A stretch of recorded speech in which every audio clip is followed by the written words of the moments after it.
Tens of thousands of students have been protesting for last few days in Bangladesh. Sheikh হাসিনার যে wing, যেটি ছাত্রলীগ অর্থাৎ যে সন্ত্রাসী উইং, তারা সেখানে ঝাঁপিয়ে পড়েছে এবং হত্যাকারীদের পক্ষে সাফাই গাওয়া এবং অস্থিতিশীল পরিবেশ সৃষ্টির চেষ্টার বিরুদ্ধে বাংলাদেশের ছাত্র সমাজের যে ঐক্যবদ্ধ অবস্থান। আসসালামু আলাইকুম ভিউয়ার্স, দেশ ও দেশের বাহির থেকে যারা আমার ভিডিওটি প্লে করেছেন জানাচ্ছি আন্তরিক শুভেচ্ছা ও অভিনন্দন। আশা করি সবাই ভালো আছেন, সুস্থ আছেন, আলহামদুলিল্লাহ। তো ভিউয়ার্স, কোটা বিরোধী আন্দোলনকারীদের ওপরে ছাত্রলীগের অতর্কিত হামলায় নিহত 2 জন। এদিকে প্রধানমন্ত্রীর উস্কানিমূলক বক্তব্যের কারণেই আজকে দেশের ভেতরে এই সহিংসতার সৃষ্টি হয়েছে বলে মনে করেন যুক্তরাষ্ট্র। এটা নিয়ে ভয়ঙ্কর বিবৃতি জানিয়েছে জাতিসংঘ। আসুন আমরা সরাসরি বিস্তারিত জানবো আজকের এই রিপোর্টে। ভিডিওতে যাওয়ার আগে ছোট্ট রিকোয়েস্ট করব, যারা এখনো চ্যানেলটি সাবস্ক্রাইব করেননি, নিয়মিত দেশের সকল আপডেট সবার আগে জানতে অবশ্যই চ্যানেলটি সাবস্ক্রাইব করে পাশে রাখবেন। দর্শক আসুন স্ক্রিনে।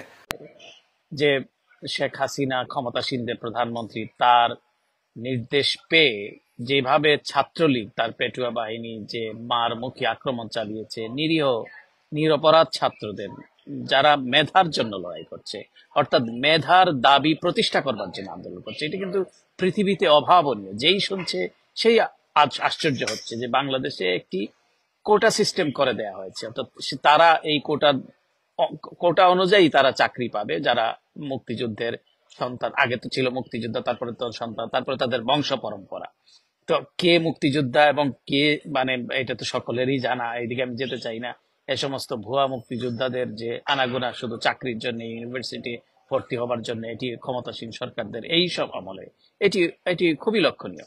তো যাই হোক, যারা মেধার জন্য আন্দোলন করছে, মেধার দাবি প্রতিষ্ঠার জন্য আন্দোলন করছে, তাদের উপরে যে বর্বরচিত যে হামলা চালিয়েছে, যে কাপুরুষোচিত হামলা চালিয়েছে ছাত্রলীগ, অর্থাৎ একটি সন্ত্রাসী গোষ্ঠী ক্ষমতাসীন সরকারের, সে বিষয়ে নজরে আনা হয়েছে। আজকে আমি স্টেট ডিপার্টমেন্টের সামনে থেকে ব্রিফিং শেষ করে বলছি, এবং স্টেট ডিপার্টমেন্ট খুব দৃঢ়ভাবে এটির সমালোচনা করেছে, এটির নিন্দা জানিয়েছে তীব্রভাবে, এবং যে ছাত্রছাত্রীদের যে দাবির প্রতি তারা সংহতি প্রকাশ করেছে। এবং তারা স্টেট ডিপার্টমেন্ট বলেছে যে আমার জানবার ছিল যে এরকম যে হাজার হাজার ছাত্র ছাত্রী বাংলাদেশে রাজপথে নেমে এসেছে বিভিন্ন জায়গায়, তারা তাদের দাবি আদায়ের জন্য, যে মেরিটের ভিত্তিতে তারা সিভিল সার্ভিসে জয়েন করতে চায়, কোটার ভিত্তিতে নয়। এটিও কিন্তু মানুষের আকাঙ্ক্ষা, ছাত্রদের আকাঙ্ক্ষা, যে তারা কিসের ভিত্তিতে যোগদান করতে চায়। যারা এই আন্দোলনের সঙ্গে যুক্ত তারাও মুক্তিযোদ্ধাদের সন্তান এবং মুক্তিযোদ্ধাদের যারা দেশের জন্য লড়েছেন তাদের স্বজন, কিন্তু তারাও এই দাবিতে এসছে যে তারা কোটার ভিত্তিতে। এবং এই দাবি বেশ পুরনো, এবং এটি নিয়ে সরকার অনেক ছলচাতুরি করেছে, নানা ধরনের ঘটনা ঘটেছে। আমি একটা জিনিস বিশ্বাস করি না, সেটা হলো চর্বিত চর্বণ, রিপিটেশন। যে জিনিসটা আপনারা জানেন সেটাও আমি জানাতে চাই না। বাংলাদেশের যে এই অবস্থা, শেখ হাসিনা স্বৈরাচার, শেখ হাসিনা ফ্যাসিস্ট, এইগুলি আপনারা সকলে জানেন। এটি আমি আপনাদেরকে বোঝাবার, এটা আমি প্রায়ই বলি, এটা দরকার আছে বলে মনে করি। তবে স্টেট ডিপার্টমেন্ট যেটি বলেছে, তারা তাদের রিয়াকশনে বলেছে। আমার প্রশ্নটি ছিল এরকম যে হাজার হাজার ছাত্রছাত্রী যেখানে তাদের দাবি আদায়ের জন্য আন্দোলন করছে, তখন শেখ হাসিনার যে উইং, যেটি ছাত্রলীগ অর্থাৎ যে সন্ত্রাসী উইং, তারা সেখানে ঝাঁপিয়ে পড়েছে, এবং কি যারা মেডিকেল ট্রিটমেন্টের জন্য, অর্থাৎ জরুরি বিভাগের স্বাস্থ্য সেবা নেওয়ার জন্য যারা ঢুকেছে, তাদের উপরে বর্বরচিত হামলা চালিয়েছে। তো স্টেট ডিপার্টমেন্ট সেটি তীব্র ভাষায় নিন্দা করে এই আন্দোলনের প্রতি, এই ছাত্রদের অধিকারের প্রতি তারা তাদের এবং free press, freedom of expression, মানুষ যে অধিকার আদায়ের জন্য যে লড়ে এবং অধিকার আদায়ের জন্য যে তারা যে বলে, সেই বলার প্রতি তারা সংহতি প্রকাশ করেছে। এবং তারা বলেছে, স্টেট ডিপার্টমেন্টের ম্যাথিউ মিলার বলছিলেন তার তথ্য মতে যে 2 জনের নিহত হবার খবর তারা পেয়েছেন এবং অসংখ্য আহত হয়েছেন বলে তিনি তার উত্তরে দাবি বলেছেন।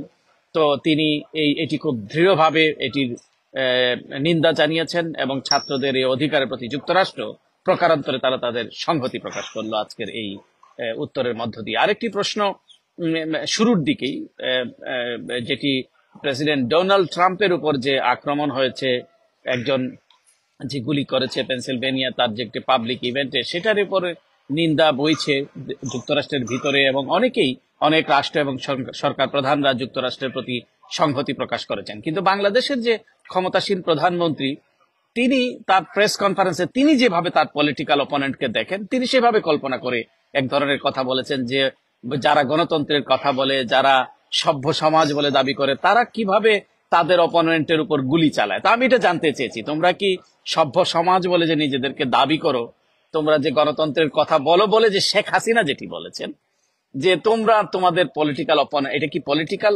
অপোনেন্টের উপর কি হামলা, বা এটা কি কেউ এই হামলাটি কোনো প্রতিপক্ষ করেছে কি না? মানে তার যে ভাষা, আমি যেটি তার ভিডিওটি যেটি তর্জমা করেছি হুবহু, সেখানে টুইস্টিং এর কোনো সুযোগ নাই, যেটি বলেছে সেটিও খুব আশ্চর্য হয়েছে স্টেট ডিপার্টমেন্ট তার এই কথা শুনে, এবং বলেছেন মুখপাত্র যে তার টেক্সট যেটি সেটি আমার দেখার সুযোগ হয়নি।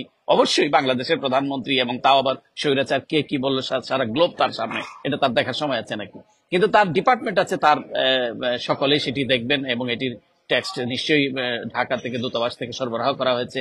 এবং সে যেটা বলেছে, বাংলাদেশের প্রধানমন্ত্রী, ক্ষমতাসীন প্রধানমন্ত্রী যে ক্ষমতা আঁকড়ে আছে, সে বলেছে যে যে যে এটি এই তারা সভ্য সমাজের কথা বলে, তারা কিভাবে পলিটিক্যাল অপোনেন্টের উপর হামলা করে। যুক্তরাষ্ট্র বলেছে, স্টেট ডিপার্টমেন্টের কথা বলেছেন যে আমরা এই সংস্কৃতিকে লালন করি না, আমরা ভ্যালু করি, আমাদের যে কোর ভ্যালু আছে, পরমত সহিংসতা, অন্যের মতের প্রতি শ্রদ্ধাবোধ, এবং আমাদের যে গণতন্ত্রের প্রতি যে, এবং এখানে জিরো টলারেন্স। প্রেসিডেন্ট বাইডেন এই ঘটনার পরপরই ডোনাল্ড ট্রাম্পকে টেলিফোন করেছেন এবং বলেছেন যে এই ধরনের ঘটনার কোনো স্থান নাই যুক্তরাষ্ট্রে। এটি তারা বাংলাদেশের মতো চিন্তা করলে হবে না। মানে বাংলাদেশের ওই যে তারা শেখ হাসিনা যেভাবে বেগম খালেদা জিয়াকে একটি মিথ্যা মামলা দিয়ে না রাজনীতি থেকে দূরে সরিয়ে রেখেছে, এখন চিকিৎসা পর্যন্ত নিতে দিচ্ছেন, সে তার মতো করে কল্পনা করেছে। কিন্তু এটি সেরকম নয়, এটি সবাই জানেন, আমি আর বলতে চাই না। কিন্তু আমার কথা হলো যে একটা প্রধানমন্ত্রীর আসনে বসে অনেকে বলেন যে না, শেখ হাসিনা তো অনেক কথাই বলে, এগুলো ধরার দরকার কি? তো এটা কি মানে এটা ক্ষমতাসীন প্রধানমন্ত্রীর চেয়ারে বসে সেগুলো বলবে কেন? সে ক্ষমতা ছেড়ে দিয়ে 0 পয়েন্টে গিয়ে বলুক, বা তার বাসার সামনে দাঁড়িয়ে বলুক, সেটা অন্য কথা। কিন্তু প্রধানমন্ত্রীর আসনে বসে সে আমেরিকাকে এই কথা বলছে। তো আমি এটা জানতে চেয়েছি স্বাভাবিকভাবে যে তোমরা, সে বলেছে যে না, স্টেট ডিপার্টমেন্টের মুখপাত্র সেক্রেটারি ব্লিংকানের যে বক্তব্য সেটিকে তিনি ইকো করেছেন, অনেক লম্বা উত্তর দিয়েছেন, আপনারা দেখে নেবেন, অনেক সংবাদ মাধ্যম সেটি নিশ্চয়ই বাংলা তর্জমা করবে। আমি আর বেশি বলতে। দর্শক, স্ক্রিনে আমরা সে সম্পর্কে বিস্তারিত জানলাম। এ বিষয়ে আপনাদের মতামত কমেন্টে জানান, কেউ ভিডিওটি স্কিপ করবেন না। এই কোটা বিরোধী আন্দোলনের ইস্যু কি সরকার স্ব-ইচ্ছায় করেছেন এই মেধাবী ছাত্রদের উপরে আঘাত করার জন্যই কি এটা সরকারের পরিকল্পিত কোনো ঘটনা? আসুন এ সম্পর্কে আরো বিস্তারিত জানবো এই রিপোর্টে। 2024 বাংলাদেশের ঢাকা বিশ্ববিদ্যালয়ে বৈষম্য বিরোধী ছাত্র আন্দোলনের দমনে মুক্তিযোদ্ধা হেলমেট লীগের নির্বিচার ও পাইকারি হামলার আগে 14 জুলাই চীন সফর পরবর্তী সংবাদ সম্মেলনে শেখ হাসিনা প্রকারান্তরে রাজাকার বলে অভিহিত করেছিলেন সমস্ত আন্দোলনকারীদেরকে। বলেছিলেন আন্দোলনকারীরা আইন মানে না, আদালত মানে না, সংবিধান পড়েও দেখেনি। তারা কি বিচার বিভাগ, নির্বাহী বিভাগ, জাতীয় সংসদের কার্যপরিচালনা বিধি কিছুই জানে না? সারা দেশের মানুষের সহানুভূতি পাওয়ায় এই আন্দোলন নিয়ে সরকারের মনোভাব শুরু থেকে ছিল নেতিবাচক। 7 জুলাই শেখ হাসিনা বলেন, আন্দোলনের নামে পড়াশোনার সময় নষ্ট করা এটার কোনো যৌক্তিকতা আছে বলে আমি মনে করি না। একই সাথে তিনি বলেন আদালতে নিষ্পত্তি করা উচিত। একই দিনে শিক্ষামন্ত্রী মহিবুল হাসান চৌধুরী ষড়যন্ত্র আছে কিনা সেই কথাও তোলেন। তার পাশাপাশি সরকারি দলের সাধারণ সম্পাদক ও মন্ত্রী ওবায়দুল কাদের আন্দোলন গভীরভাবে পর্যবেক্ষণ করার কথা বলেন। এটাও বলেন যে আন্দোলনকারীদের মধ্যে যারা রাজাকার বলছে তাদের ব্যবস্থা ছাত্রলীগই করবে। এরপর সপ্তাহ জুড়ে একদিকে হাইকোর্ট নিষ্পত্তির কথা, অন্যদিকে আন্দোলন দমনে হুমকিসূচক কথা বলতে থাকেন বিভিন্ন মন্ত্রী। স্বরাষ্ট্রমন্ত্রী বলেন আন্দোলনকারীরা লিমিট ক্রস করে যাচ্ছে। সবারই এক কথা, চাকরি কোটার ব্যাপারটা হাইকোর্টে আছে, সুতরাং তাদের কিছু করার নাই। তাহলে এই 15 জুলাইয়ের এসে সরকারি পদ, ক্ষমতা, পরিতোষক প্রাপ্ত মুক্তিযোদ্ধা হেলমেট লীগের লাঠি আলো বন্দুকবাজরা যখন নির্বিচারে পেটাতে নেমেছে ছেলে মেয়েদেরকে, তারা কি আইন আদালত মেনে সংবিধান পাঠ করে এসে হামলা কি তাহলে হাইকোর্টের দেখানোরই অংশ? সরকারের আদালত ভক্তি 2017 সালে খোদ সুপ্রিম কোর্টের প্রধান বিচারপতি সিনহা সাহেবকে চাকুরি ছাড়া দেশ ছাড়া করার কথা মনে করিয়ে দিতে পারে না? সে সময় আমরা ভেবেছিলাম কিভাবে নির্বাহী বিভাগ, বিচার বিভাগ সিনহার বাসায় সামরিক গোয়েন্দা ডিজিএফআই পাঠিয়ে তাকে 15টা দিন ধরে যোগাযোগহীন অবস্থায় গৃহবন্দী করে রাখে, তার কর্মকর্তা কর্মচারীদেরকে বদলি করিয়ে দিয়ে তাকে ছুটি নিতে বাধ্য করে বিমানে তুলে নির্বাসনে পাঠাতে পারে। তার মানে কি? এমনকি সর্বোচ্চ আদালতের সর্বোচ্চ বিচারপতিকে ডিল করার ক্ষেত্রেও হাসিনার নির্বাহী বিভাগ কি করতে পারে তার দৃষ্টান্ত আছে আমাদের সামনে, তাই তো? সংবাদ সম্মেলনে আন্দোলনকারীদের পরোক্ষভাবে রাজাকার বলে অভিহিত করার রাতেই তারা মিছিলে নামেন। 15 জুলাই মধ্যরাতে ছেলেরা এবং মেয়েরা হল থেকে বেরিয়ে আসেন ঢাকা বিশ্ববিদ্যালয়ে। ক্ষোভ ও আবেগ থেকে অভূতপূর্ব এবং তীব্র বিপরীত স্লোগান উঠে, তুমি কে আমি কে, রাজাকার রাজাকার। কে বলেছে কে বলেছে? সরকার সরকার, অথবা কেউ কেউ বলছেন স্বৈরাচার স্বৈরাচার। অর্থাৎ তুমি কে আমি কে, রাজাকার রাজাকার। কে বলেছে কে বলেছে? স্বৈরাচার স্বৈরাচার। একজন স্বৈরাচার ছাত্রদেরকে, সাধারণ ছাত্রদেরকে রাজাকার বলছে, সেটাকেই সাধারণ ছাত্রীরা স্লোগান হিসেবে যখন তুলে আনলো, তারপর থেকেই আমরা দেখতে শুরু করে শেখ হাসিনার বেসরকারি বল প্রয়োগ বিভাগ ওরফে ছাত্রলীগ হাইকোর্টে থাকা মামলার ব্যাপারে প্রতিপক্ষদের কি করতে পারে। সারাটা দিন ধরে সেটা চলার পর 16 জুলাই মধ্যরাতেও ফেসবুকের লাইভে অনলাইনে পোর্টালে দেখেছি জাহাঙ্গীরনগর বিশ্ববিদ্যালয়ের ছাত্রলীগের বহিরাগত মুক্তিযোদ্ধাদের আতঙ্কে মেয়েরা ভিসির বাসার সীমানা প্রাচীরের ভেতরে আশ্রয় নিয়েছে। এই ছাত্রলীগ মুক্তিযুদ্ধের ছাত্রলীগ না, এরা আইয়ুব খানের NSF এর প্রেতাত্মা।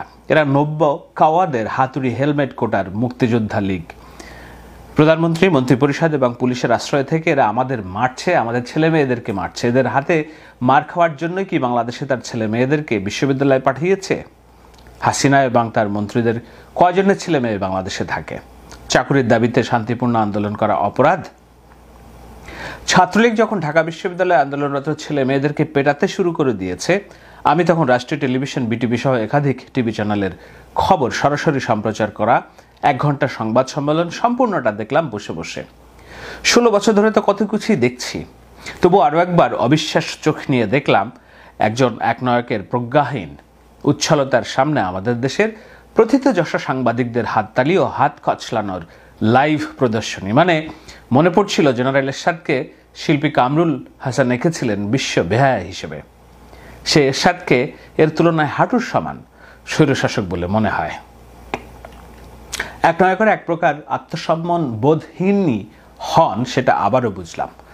আত্মমর্যাদা বোধ থাকলে সবগুলো বিশ্ববিদ্যালয়ের প্রফেসরদেরকে উদ্দেশ্য করে প্রকাশ্য সংবাদ সম্মেলনে কেউ তুই তকারি করে করতে পারেন। এই প্রফেসররা যদিও অনেক আগেই তার চরণকমলে দাসখত লিখে আত্মমর্যাদা খুইয়ে বসে আছেন, তাতেও কি একনায়কের মর্যাদা বৃদ্ধি পায়? একটা মানুষের ব্যক্তিগত রুচিবোধেরও তো একটা ব্যাপার আছে। এমনকি দলদাসের ব্যাপারেও আপনি কি ভাষায় কথা বললেন সেটা। দর্শক, স্ক্রিনে আমরা সে সম্পর্কে বিস্তারিত জানলাম। সো আজকের ভিডিও এই পর্যন্তই। ভালো লাগলে লাইক অ্যান্ড কমেন্ট করবেন এবং দেশের সকল আপডেট সবার আগে জানতে অবশ্যই চ্যানেলটি সাবস্ক্রাইব করে পাশে রাখবেন। দেখা হবে পরবর্তী ভিডিওতে ইনশাআল্লাহ। আসসালামু আলাইকুম ওয়া রাহমাতুল্লাহ।